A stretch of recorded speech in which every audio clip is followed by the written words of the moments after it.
Hello दोस्तों, welcome back to our channel. तो जैसा कि हमने पिछले एपिसोड में देखा था, एसेटाजू उस केरियाला में आगे बढ़ते हुए एक स्टोन फॉरेस्ट में आ चुके थे, जहाँ पे उन्हें कुछ इमॉर्टल सोल हीरोज दिखाई देते हैं, जो कि वहाँ पे मिलकर ज़ॉम्बीज के पूरे झुंड के साथ फाइट कर रहे थे। और ऊपर से कमाल की बात ये थी, ये ज़ॉम्बी शोगन गांव वाले ज़ॉम्बी से ज्यादा पावरफुल दिखाई दे रहे थे। पर एसेटाजू ने वहाँ पे अपने हेवनली गोड स्टोन का इस्तेमाल करते हुए वहाँ पे डिस्ट्रक्टिव रेन करवा कर एक ही झटके के साथ उन सभी को खत्म कर दिया था, जिसके बाद वो इमॉर्टल सोल हीरोज एसेटाजू और उनके सभी डिसेबल्स को लेकर अपनी योजिंग सिटी में आ चुके थे, जहाँ पे उनकी मुलाकात ज़ाओली नाम के एक छोटे से बच्चे के साथ होती है, जो कि स्वेलिंग प्लांट्स को उगाते हुए अपने इमॉर्टल सोल हीरोज की मदद किया करता था। जो जानकर एसेटाजू वहाँ पे उससे इंप्रेस होते हुए उसे अपना गार्डन दिखाने के लिए कहते हैं, जिसके बाद यहीं से हमारे नेक्स्ट एपिसोड की शुरुआत होती है। तो इस एपिसोड की शुरुआत में हमें योजिंग सिटी के आउटर एरिया का सीन दिखाया जाता है, जहाँ पे एक बुढ़ाऊ मार्केट के अंदर आकर चिल्लाते हुए वहाँ पे सभी लोगों से कहने लगा था, तुम लोग पागल हो चुके हो, जो तुम ज़ॉम्बी कल्टीवेटर्स को मार रहे हो। ज़ॉम्बी कल्टीवेटर्स हम इंसानों का फ्यूचर होने वाले हैं, और तुम सभी लोग हो के तुम अपने फ्यूचर को तबाह करने पे तुले हुए हो। मैं एक बार फिर से तुम सभी से कहता हूँ,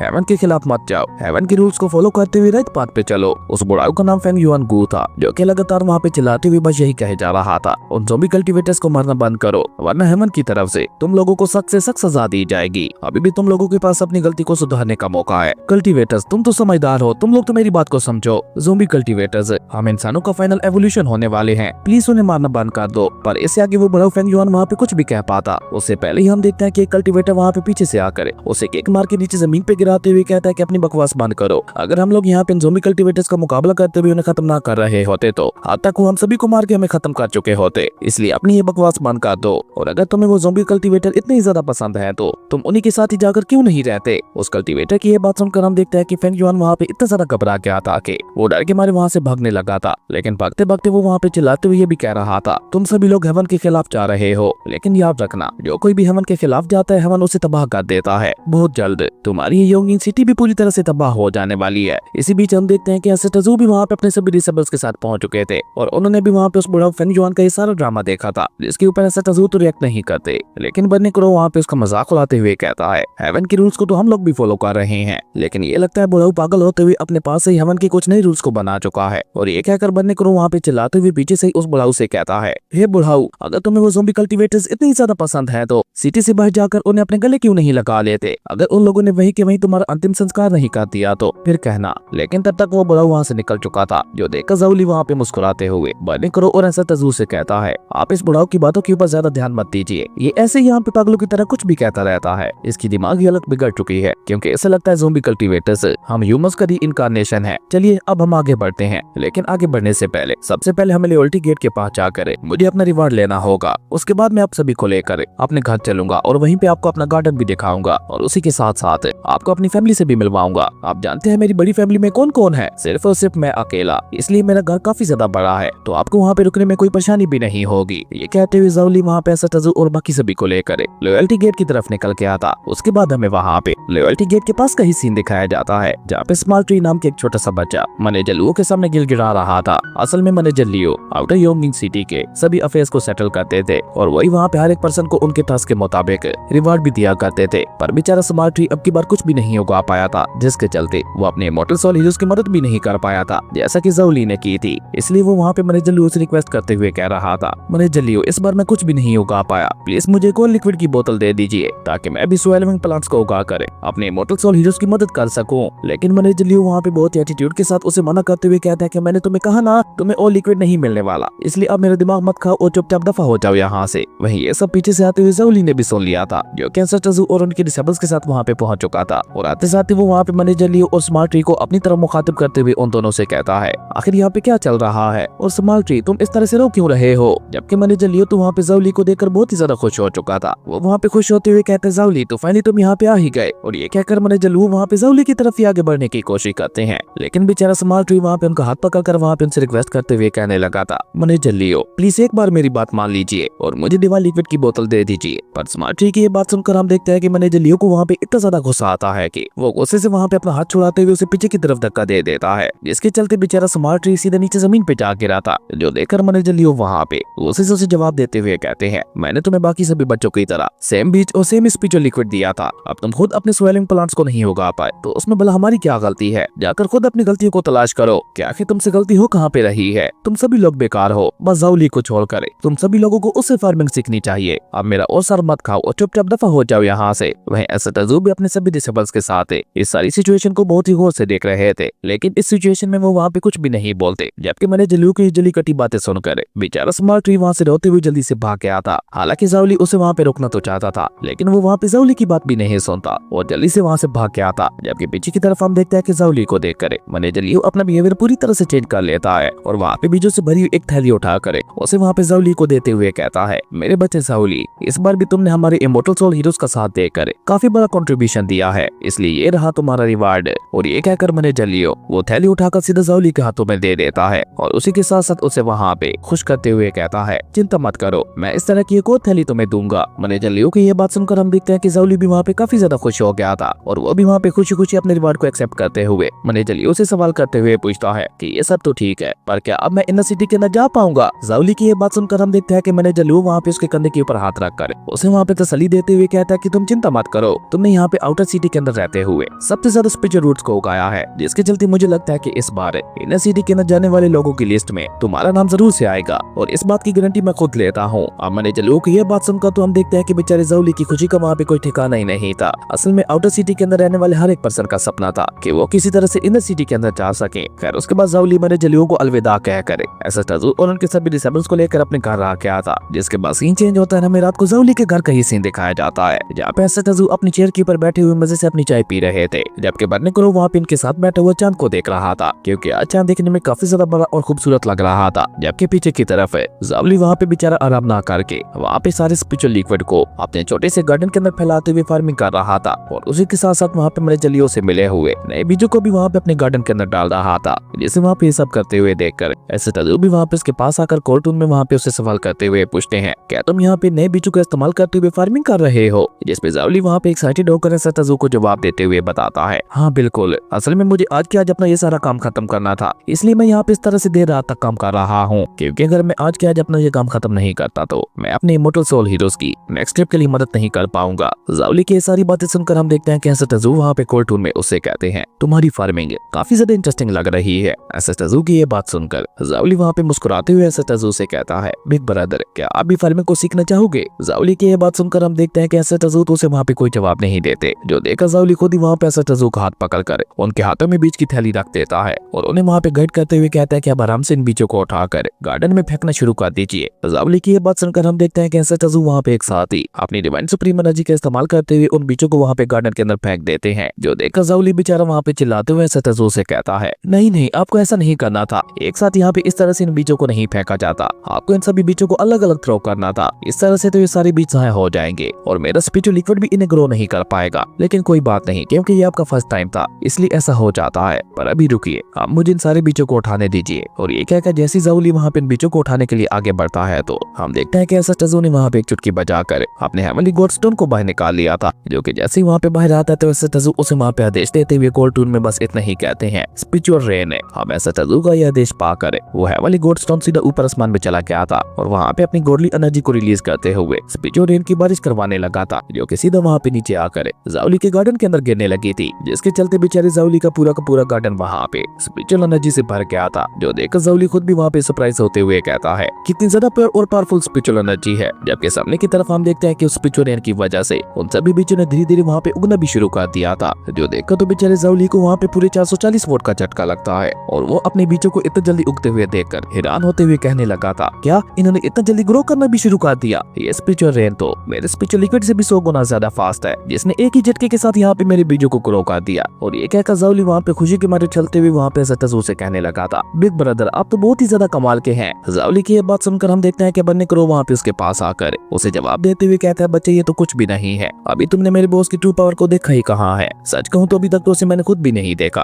पर इस दिन तुमने मेरे बॉस की 1% ताकत को भी देख लिया, तुम उनकी वर्शिप करने लग जाओगे। खैर अपना काम खत्म करने के बाद हेवनली गोल्डस्टोन उड़ते हुए वापस एसटाजू के पास आ गया था। वहीं एसटाजू सामने की तरफ उस गार्डन को देखकर कोर्लो के साथ मुस्कुराते हुए कहते हैं, फार्मिंग उतनी ज्यादा मुश्किल भी नहीं है। जबकि बर्निकुरो वहाँ पे मुस्कुराते हुए जाओली से कहता है, बच्चे बस थोड़ा सा इंतजार करो, तुम्हें बहुत जल्द यहाँ पे बहुत बड़ा सरप्राइज मिलने वाला है। जबकि सामने की तरफ हम देखते हैं कि वो गार्डन वहाँ पे फिर स्पिरिचुअल एनर्जी के साथ ग्लो कर रहा था, जो देखकर तो जाओली की खुशी का वहाँ पे कोई ठिकाना ही नहीं था, इसलिए वो वहाँ पे एक्साइटेड होते हुए एसटाजू से कहता है, बिग ब्रदर, आप यहीं पे रुककर मेरा इंतजार कीजिएगा, मैं कोशिश करूंगा कि जल्द से जल्द वापस लौट सकूं। और ये कहकर जाओली वहाँ पे बहुत बहुत ही तेजी के साथ अपने घर से बाहर की तरफ चला गया था, जिसके जाते ही हम देखते हैं कि धीरे धीरे वहाँ पे एक स्वेलिंग वाटरमेलन ने तो उगना भी शुरू कर दिया था, जो कि ऐसा तजू का ही कमाल था। और ये सब वहाँ पे दूर एक घर की छत पे खड़ा हुआ एक सोल्जर भी देख रहा था, जो सब देखकर वो वहाँ पे गुस्से से खुद से ही कहता है, ये लोग हेमन के रूल के खिलाफ जा रहे हैं, इन लोगों को गॉड जरूर से बहुत ही बुरी तरह से पनिश करेगा। और ये कहते हुए वो पर्सन वहाँ से इनर सिटी के अंदर चला गया था। खैर उसके बाद सीन चेंज होता है, हमें डायरेक्ट वहाँ पे अगली सुबह का सीन दिखाया जाता है, जहाँ पे अभी तक भी ज़ाओली वापस नहीं लौटा था, जिसके चलते बनने करो वहाँ पे एक लंबी सी अंगड़ाई लेते हुए कहता है कि आखिर वो बच्चा गया कहाँ, आप लोगों को यहाँ पे अपना इंतजार करने का बोलकर आखिर इतना लंबा इंतजार कौन करवाता है।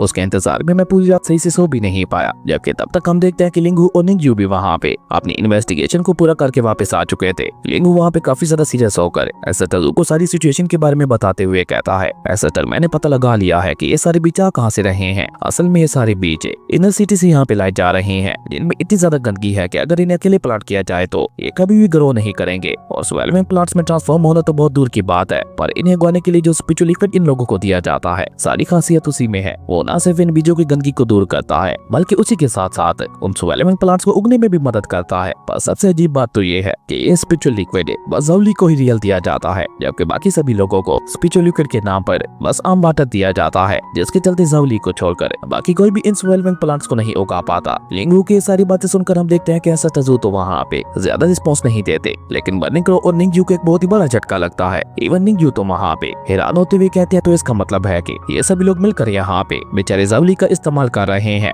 ये योंगिन सिटी तो जितना ज्यादा मैंने सोची थी उससे भी ज्यादा इंटरेस्टिंग निकली। वहीं निंगजू की ये बात सुनकर हम देखते हैं कि ऐसा तजू के फेस के ऊपर भी स्माइल आ चुकी थी, पर तभी उन्हें वहाँ पे ज़ाओली की आवाज सुनाई देती है, जो कि दूसरी आते हुए वहाँ पे चिल्लाते हुए ऐसा तजू और बाकी सभी से कह रहा था, मैं वापस आ गया। और ये कहकर वो ऐसा तजू को अपने हाथों में पकड़ा हुआ एक बड़ा सा पत्ता दिखाते हुए उनसे कहता है, बिग ब्रदर देखिए मैं आपके लिए क्या लाया हूँ, ये हमारी योंगिन सिटी की सबसे बेस्ट टी है। और ये कहकर वो वहाँ पे उस टी को साथ वाली टेबल के ऊपर रखते हुए ऐसा तजू से कहता है, मैं वाटर को बॉईल करके आता हूँ, क्योंकि आज मैं खुद अपने हाथों से चाय बनाकर आपको पिलाने वाला हूँ। और ये कहकर बेचारा ज़ाओली वहाँ पे बहुत ही तेजी के साथ वाटर को बॉईल करने के लिए घर के अंदर चला गया था, जिसके जाते ही लिंगू उन्हें वहाँ पे सारी सच्चाई बताते हुए कहता है, इस चाय को खरीदने के लिए इसने अपनी 2 महीनों की जमा पूंजी लगा दी, ये सब मैंने अपनी आंखों से देखा था। लिंगू की ये बात सुनकर वहाँ पे सभी लोगों के दिल में ज़ाओली के लिए इज्जत और भी ज्यादा बढ़ चुकी थी। इवन बने करो तो वहाँ पे ज़ाओली की तारीफ करते हुए कहता है कि यकीन नहीं हो रहा, इस छोटे से बच्चे का दिल इतना ज्यादा बड़ा है कि ये यहाँ पे ऐसा तजू को खुश करने के लिए अपने 2 महीनों की जमा पूंजी लगाकर उनके लिए ये चाय खरीद लाया। खैर उसके बाद हम देखते हैं कि ज़ाओली खुद अपने हाथों से चाय बनाकर ऐसा तजू को सर्व करता है, और जैसे ही ऐसा तजू वहाँ पे उस चाय का पहला सिप लेते हैं तो बेचारा ज़ाओली उम्मीद भरी नजरों से वहाँ पे उनकी तरफ देखने लगा था, जो देखकर ऐसा तजू भी वहाँ पे चाय का सिप लेकर मुस्कुराते हुए उससे कहती हैं, तुम्हारी ये चाय काफी ज्यादा अच्छी है। ऐसा तजू की ये बात सुनकर ज़ाओली वहाँ पे काफी ज्यादा खुश हो गया था, और खुशी के मारे वो वहाँ पे एक्साइटेड होकर ऐसा तजू को अपनी चाय की तारीफें करते हुए कहने लगा था कि ये टी हमारी इस सिटी की सबसे बेस्ट टी है, जैसे यहाँ पे रहने वाली बस अमीर फैमिली ही पीती हैं, तो फिर इससे अच्छा तो होना ही था। लेकिन अभी ज़ाओली वहाँ पे एक्साइटेड होते हुए ये सब कह ही रहा था कि तभी ऐसा तजू वहाँ पे कोल्ड टून में उससे बताते हैं, कोई बहुत ही तेजी के साथ इसी तरफ आ रहा है। वहीं लिंगू भी वहाँ पे उसके औरों को महसूस करके ज़ाओली को उस पसंद के बारे में बताते हुए कहता है, ये पसंद कोई और नहीं बल्कि वही बुढ़ाऊ है जो कि हमें मार्केट में मिला था। अब लिंगू की ये बात सुनकर हम देखते हैं कि ज़ाओली बेचारा वहाँ पे घबराते हुए कहता है, ओ नो मेरे स्पिरिचुअल प्लांट्स, अगर वो उस बूढ़े के हाथों में लग गए तो वो मेरे सारे के सारे गार्डन को तबाह कर देगा। और ये कहते हुए बेचारा ज़ाओली जल्दी से वहाँ पे अपने गार्डन की तरफ भाग गया था, जहाँ पे जैसा उसने सोचा था वो बुढ़ाऊ फेंगजुआन वहाँ पे आकर उसके गार्डन को तबाह कर रहा था, जो कि वहाँ पे उन सभी प्लांट्स को उखाड़ते हुए कह रहा था, अब मैं देखता हूँ कि तुम इन स्वेलिंग प्लांट्स को कैसे उगा पाते हो, तुम्हें बहुत शौक है ना उन ज़ॉम्बी कल्टीवेटर्स को खत्म करने का, इसलिए अब मैं तुम्हारे इस गार्डन को ही खत्म कर दूंगा ताकि तुम उन ज़ॉम्बी कल्टीवेटर्स को खाने वाले स्वेलिंग प्लांट्स को उगा ही ना सको। और ये कहकर वो बुढ़ाऊ फेंगजुआन वहाँ पे एक एक करके सभी प्लांट्स को उखाड़ते हुए कह रहा था, तुम सभी लोग मत नहीं डिजर्व करते हो। जबकि पीछे की तरफ हम देखते हैं कि वाटरमेलन तो ऑलरेडी वहाँ पे ग्रो कर चुका था, जो कि वहाँ पे उस बुढ़ाऊ को वो गार्डन तबाह करते हुए देख भी रहा था। और तभी ज़ाओली भी पीछे से वहाँ पे आ पहुंचा था, जो कि आते साथ ही वहाँ पे चलाते हुए उस बुढ़ाऊ को रुकने के लिए कह रहा था। लेकिन ये सब कहते हुए ज़ाओली वहाँ पे उस बुढ़ाऊ के पास जा पाता, उससे पहले उस बुढ़ाऊ ने वहाँ पे अपनी फोर्स एनर्जी का इस्तेमाल करते हुए ज़ाओली को खुद से दूर कर दिया था, और ज़ाओली भी वहाँ पे पीछे हटते हुए सीधे ऐसा तजू के साथ आ टकराया था। वहीं ऐसा तजू को अपने पीछे पाकर बेचारा ज़ाओली वहाँ पे उदास होते हुए उन्हें बताता है, बिग ब्रदर देखिए ना ये ओल्ड मैन यहाँ पे क्या कर रहा है, इसने मेरे सारे के सारे गार्डन को तबाह कर दिया जिन्हें उगाने के लिए मैंने कितनी ज्यादा मेहनत की थी। जाओली की ये बात सुनकर वो बुढ़ाऊ वहाँ पे चिल्लाते हुए उससे कहता है कि अपनी ये सारी बकवास बंद करो, वो ज़ॉम्बीज़ हमारा फ्यूचर है, आखिर तुम उन्हें इतनी बेदर्दी के साथ कैसे खत्म कर सकते हो? अब जाकर तो उन्हें कभी न खत्म होने वाली जिंदगी मिल पाई है और तुम वो भी उनसे छीन लेना चाहते हो, लेकिन मैं अपने बच्चों के साथ ऐसा कुछ भी नहीं होने दूंगा। जो भी उन्हें खत्म करने की कोशिश करेगा वो मेरा दुश्मन होगा और मैं अपने दुश्मनों को मौत के घाट उतार दूंगा। एक बार मैं बस तुम्हारे इस घटिया गार्डन को डिस्ट्रॉय कर दूं, उसके बाद तुम मेरे बच्चों को कोई कभी भी खत्म नहीं कर पाएगा, क्योंकि ज़ॉम्बी कल्टीवेटर्स के ऊपर ना तो तुम्हारी सोर्स असर कर पाती है और ना ही तुम्हारी स्पिरिचुअल मैजिक पावर है, लेकिन तुम्हारी स्वेलविंग प्लांट से उन्हें जिंदा निकल लेते हैं, यानी कि उनके सबसे बड़े दुश्मन है। इसलिए आज मैं यहाँ पे तुम्हें और तुम्हारे गार्डन को खत्म करके हमेशा हमेशा के लिए उन्हें इमोर्टल बना दूंगा। उस बुढ़ाऊ की ये सारी बातें सुनकर हम देखते हैं कि ज़ाओली भी वहाँ पे चिल्लाते हुए उससे कहता है, क्या तुम्हारा दिमाग खराब हो गया है? बेवकूफ कहेंगे, वो ज़ॉम्बीज़ है ना कि ह्यूमंस। जिस पे वो बुढ़ाऊ वहाँ पे चिल्लाते हुए उससे कहता है कि अपनी बकवास बंद करो, वो हम ह्यूमंस का ही एवोल्यूशन है, वो सेम टू सेम हमारी तरह ही तो दिखते हैं। अगर तुम्हें फिर भी यकीन नहीं है तो तुम रूल्स को ही क्यों नहीं देख लेते? गाय चारा खाती है, इंसान मीट खाता है, ये एक नेचुरल रूल है। अब ज़ॉम्बीज़ हमसे बस इतना ही अलग है कि हम गाय का मीट खाते हैं तो वो इंसानों को ही खा जाते हैं, लेकिन इंसान भी तो मीट का ही बना हुआ है, तो कहीं ना कहीं तो वो हमसे मिल खाते ही हैं। सो ये एक नेचुरल प्रोसेस है। कमजोर लोगों को हमेशा पावरफुल इंसान खा जाते हैं, यही है वो राइट पाथ जो कि हमें हमद से खाते हुए आ रहा है। उस बुढ़ाऊ की ये सारी बातें सुनकर बर्नी क्रॉ भी वहाँ पे चिल्लाते हुए गुस्से से उससे कहता है कि मुझे तो लगता है कि तुम्हारा दिमाग खराब हो चुका है, जो तुम ऐसी बैकी बैकी बातें कर रहे हो। क्या तुम्हें खुद भी पता है कि तुम क्या कह रहे हो? क्योंकि मुझे तो तुम्हारी बातों के अंदर कोई सिंगल लॉजिक भी दिखाई नहीं दे रहा। बर्नी क्रॉ की ये सारी बातें सुनकर हम देखते हैं कि उस बुढ़ाऊ ने अचानक से ही वहाँ पे जोर से पागलों की तरह हंसना शुरू कर दिया था और हंसते हुए उन सभी लोगों से कहने लगा था, पागलपन ही तो हमें आगे बढ़ने में मदद करता है, पर मैं तो हेमन वे के मुताबिक ही चल रहा हूँ। तुम लोग हेमन के खिलाफ जाने की कोशिश कर रहे हो, देख लेना गॉड तुम सभी को बहुत ही बुरी तरह से पनिश करेगा। उस बुढ़ाऊ की ये बात सुनकर ऐसे टजू वहाँ पे कोल्ड टोन में उससे कहते हैं, तुम हेमन रूल्स की बात कर रहे हो, लेकिन मैं ऐसे कमजोर रूल्स को नहीं मानता, क्योंकि रूल्स मैं खुद बनाता हूँ। इवन तुम्हारे सो कॉल्ड हेवन को भी मेरे बनाए हुए रूल्स के सामने झुकना पड़ता है। ऐसे टजू के ऐसा कहते ही हम देखते हैं कि उस बुढ़ाऊ के पीछे वो स्वेलिंग वाटरमेलन जिंदा हो गया था, जो कि वहाँ पे इस बुढ़ाऊ को देखकर गुस्से से वहाँ पे दहा रहा था, जिसे देखकर वो बुढ़ाऊ जो कि अभी थोड़ी देर पहले तक वहाँ पे बड़ी बड़ी बातें कर रहा था, वो भी वहाँ पे डर के मारे पीछे की तरफ गिरते हुए कहता है, क्या क्या ये वाटरमेलन जिंदा हो गया? लेकिन ऐसे कैसे हो सकता है? नहीं नहीं, ये इम्पॉसिबल है। लेकिन इससे आगे वो बुढ़ाऊ वहाँ पे कुछ भी कह पाता उससे पहले हम देखते हैं कि उस वाटरमेलन ने वहाँ पे आगे बढ़कर उस बुढ़ाऊ को अपने दांतों में पकड़कर ऊपर हवा में उड़ाते हुए उसे पूरा का पूरा अपने मुंह में ले लिया था, जिसके बाद वो वहाँ पे उस बुढ़ाऊ को वहाँ पे इधर उधर पटकने लगा था, जो देखकर वो बुढ़ाऊ वहाँ पे चिल्लाते हुए कहने लगा था, वाटरमेलन भी इंसानों को खा सकते हैं, ये मुझे आज पता चला, प्लीज कोई तो आकर मेरी मदद करो वरना ये वाटरमेलन मुझे जिंदा निकल लेगा। उस बुढ़ाऊ की ये बात सुनकर हम देखते हैं कि निंग्यू वहाँ पे मुस्कुराते हुए उससे कहते हैं कि अभी थोड़ी देर पहले तुम खुद ही तो कह रहे थे कि कमजोर लोगों को पावरफुल लोग खा जाते हैं, तो अब भुगतो, तुम्हारे साथ भी वही हो रहा है। तुम बहुत ही ज्यादा कमजोर हो, इसलिए वाटरमेलन तुम यहाँ पे खा पा रहा है, तो आप डर क्यों रहे हो? चुपचाप अपनी मौत को स्वीकार क्यों नहीं कर लेते? वहीं बर्नी क्रॉ भी वहाँ पे उसके मजे लेते हुए उससे कहता, यही है तुम्हारे हेवन के रूल्स, अब अपने हेवन के रूल्स के मजे उठाओ। और तुम्हारी वो हंसी कहाँ गई जिसे हंसते हुए तुम यहाँ पे हम सभी का मजाक उड़ा रहे थे? प्लीज एक बार फिर से हम सभी को हंस कर दिखाओ ना, तुम्हारी उस हंसी को देखने का बहुत ज्यादा मन कर रहा है। लेकिन बर्नी क्रॉ के ऐसा कहने तक उस वाटरमेलन ने वहाँ पे उस बुढ़ाऊ को ऊपर हवा में उछालते हुए एक ही झटके के साथ वहाँ पे पूरा का पूरा निकल लिया था, जिसे निकलने के बाद वो वहाँ पे एक बहुत बड़ी डिकार भी मार देता है, जिससे वहाँ पे इतनी ज्यादा पावरफुल स्पिरिचुअल एनर्जी रिलीज होती है कि उसके इम्पैक्ट की वजह से वो पूरा का पूरा गार्डन दोबारा से रीग्रो होना शुरू हो गया था, और उसकी एनर्जी की वजह से बाकी सारे स्वेलिंग प्लांट्स भी वहाँ पे जिंदा हो चुके थे। जहाँ भी उन सभी को लीड कर रहा था स्वेलिंग वाटरमेलन है, और तभी वहाँ पे स्मॉल ट्री आकर ज़ाओली को खबर देते हुए कहता है, ज़ाओली इनर सिटी के अंदर जाने वाले लोगों की लिस्ट आ चुकी है। लेकिन ये कहते हुए जब बेचारे स्मॉल ट्री की नजर अपने सामने मौजूद म्यूटेड स्वेलिंग प्लांट्स के ऊपर पड़ती है, तो उसे भी वहाँ पे सेम ज़ाओली की तरह पूरे 440 वोट का झटका लगता है, और वाटरमेलन को देखकर तो वो वहाँ पे हैरान होते हुए कहने लगा था, इतना बड़ा स्वेलिंग वाटरमेलन है, ये तो एक ही बार में ज़ॉम्बीज़ के पूरे झुंड को खा जाएगा। फिर उसके बाद सीन चेंज होता है, हमें आउटर सिटी के मेंशन का सीन दिखाया जाता है, जहाँ पे एक सोल्जर ने आकर अपने सिटी लॉर्ड यांग को ऐसा टजू के बारे में सब कुछ बता दिया था कि कैसे उसने हमारे इमोर्टल सोल हीरोज के साथ मिलकर ज़ॉम्बीज़ के एक पूरे झुंड को खत्म कर दिया। अब ये खबर सुनकर हम देखते हैं कि सिटी लॉर्ड चैंग गुस्से से वहाँ पे चिल्लाते हुए कहता है, क्या उसने सभी ज़ॉम्बीज़ को खत्म कर दिया? जिस पे बेचारा वो सोल्जर डर के मारे अपने सिटी लॉर्ड चैंग को जवाब देते हुए कहता है कि हाँ लॉर्ड, ये बिल्कुल सच है। अब अपने सोल्जर की ये बात सुनकर सिटी लॉर्ड चैंग वो वहाँ पे चिल्लाते हुए कहता है कि ज़ूयांग के अंदर कोई तो खास बात है, चलो अच्छा ये हुआ ये हमारी सिटी के अंदर आ गया, अब ज़ाओली की तरह हम इसका भी इस्तेमाल कर सकते हैं खुद को जितवाने के लिए। खैर उसके बाद सीन चेंज होता है, हमें इनर सिटी की बॉर्डर का सीन दिखाया जाता है, जहाँ पे स्मॉल ट्री ज़ाओली को अलविदा कहते हुए इनर सिटी के अंदर चला गया था, जो देखकर ज़ाओली भी उसके लिए काफी ज्यादा खुश दिखाई दे रहा था, और खुशी के मारे अपना हाथ हिलाते हुए उसे वहाँ पे अलविदा कह रहा था। जबकि निंग्यू वहाँ पे कंफ्यूज होते हुए उससे कहती है, तुमने यहाँ पे आउटर सिटी के अंदर रहकर सबसे ज्यादा स्पिरिचुअल प्लांट्स को उगाया, उसके बावजूद भी तुम्हारा इनर सिटी के अंदर जाने वाले लोगों की लिस्ट में नाम नहीं आ पाया। मुझे तो ऐसा लगता है कि जरूर से यहाँ पे तुम्हारे खिलाफ साजिश की जा रही है। निंगयू की ये बात सुनकर हम देखते हैं कि ज़ोली वहाँ पे मुस्कुराते हुए उससे कहता है, बिग सिस्टर कोई बात नहीं, मैं अगली बार की सिलेक्शन के इंतजार कर लूंगा, हो सकता है अगली बार की लिस्ट में मेरा नाम आ जाए। वहीं ज़ोली की ये मासूम बातें सुनकर एसेटाज़ू उसे कोल्ड लुक से देखते हैं, यानी कि अब वहाँ पे एसेटाज़ू का एक्शन लेने का समय आ चुका था, जिसके साथ ही हमारा ये कमाल का एपिसोड यहीं पे खत्म हो गया था। दोस्तों अगर आपको ये वीडियो अच्छी लगी तो लाइक कर दें और अगर चैनल पे नए आए हो तो सब्सक्राइब करते जाना। तो मिलते हैं एक नई वीडियो में, तब तक के लिए बाय।